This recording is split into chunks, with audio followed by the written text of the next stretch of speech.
42살에 결혼해서 44살에 출산을 했습니다.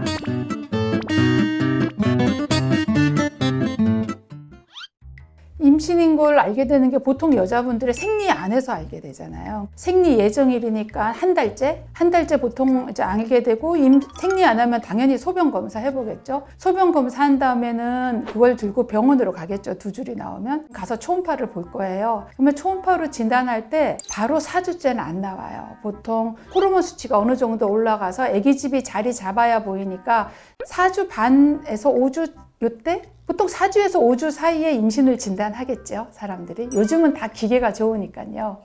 혹시 원래 생리가 불규칙적이어서 늦게 임신을 알게 되는 경우가 있잖아요. 그럴 때 술이나 담배나 커피. 그렇죠. 술, 담배, 커피 이게 제일 걱정이죠. 제일 기호식품이니까요. 그게 요즘 젊은 친구들이 옛날보다 담배도 좀 많이 늘어났고요. 이게 또 전자담배 나와서 냄새가 안 나니까 더 늘어난 것 같아요. 그러면 이제 이런 것들을 임신했을 때 어떡하느냐. 커피는 사실 임신해도 마셔도 된다고 되어 있어요. 근데 많은 산모가 겁나니까 디카페인 커피 드시는데요. 교과서에도 커피는 뭐 한두 잔? 엄밀하게 얘기하면 교과서에는 뭐 4-5잔도 괜찮다고 되어 있는데요. 그렇게까지는 안 드시겠죠. 아무래도 커피 먹으면 탈수되고 몸이 자꾸 이렇게 각성이 되니까요.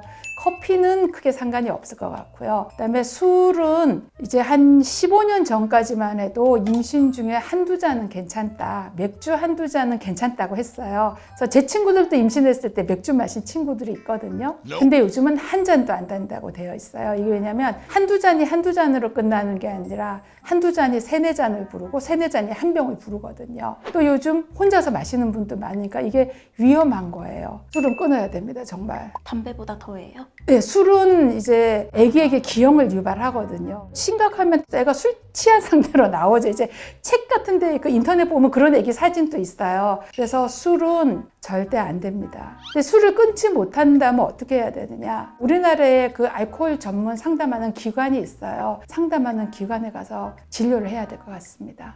임신을 알기 전에 엄청 극초기까지는 술 먹고 담배 펴도 아기가 모른다는 말이 있더라고요. 극초기까지는 괜찮다고 하던데. 괜찮은 게 아니라 이미 벌어진 일이기 때문에 주워 담을 수 없는 거니까 마음이라도 편하게 지내자 이런 뜻이죠 뭐. 근데 보통 그거를 임신 3개월, 4개월까지 모르는 경우가 요즘은 없을 거예요.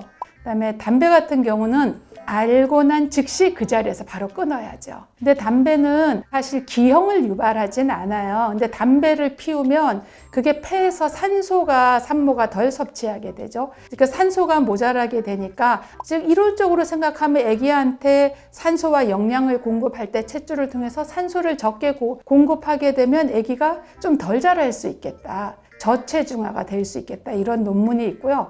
그다음에 아기가 7개월에서 8개월 됐을 때 조기태반 박리라는 병이 있어요. 조기태반 박리가 흡연한 산모에게서 증가하더라. 굉장히 위험하거든요.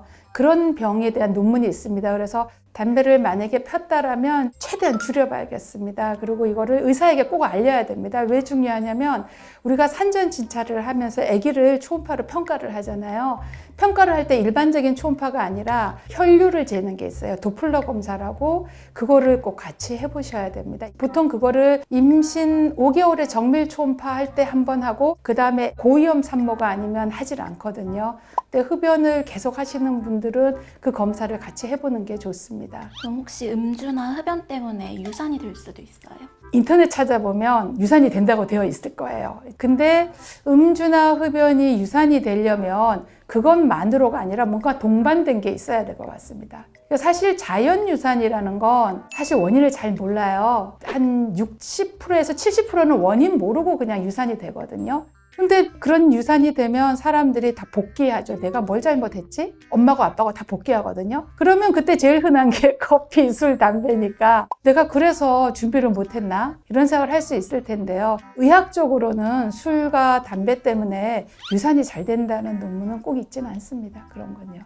그럼 술, 담배 말고도 CT도 찍으면 안 되잖아요. 그게 이제 요즘 건강검진 많이 하잖아요. 회사에서도 건강검진 하면 보통 기본적으로 들어가는 게 가슴 엑스레이는 들어가는데요. 엑스레이 한 장 정도는 사실 크게 문제되지 않는데 이제 좀 자세한 검진, 고급 검진을 할 때 CT가 들어가면 이게 이제 CT가 그게 참 문제가 있는 게 이게 용량이 너무 높아요. 방사선 노출량이 많아서 CT를 찍고 임신을 유지한다는 거 참 어려운 일이거든요. 그런데 이게 환자분들이 가끔 생리를 했다고 해서 CT를 찍었는데 알고 보면 그게 생리가 아니라 임신 초기에 나온 출혈을 생리로 오인할 수도 있고 또 원래 배란이 굉장히 불규칙했던 분이 하혈을 한 거를 생리로 오인할 수도 있고 그래서 CT를 찍을 거면 소변 검사를 적어도 해보는 게 가장 현명한 방법일 것 같아요.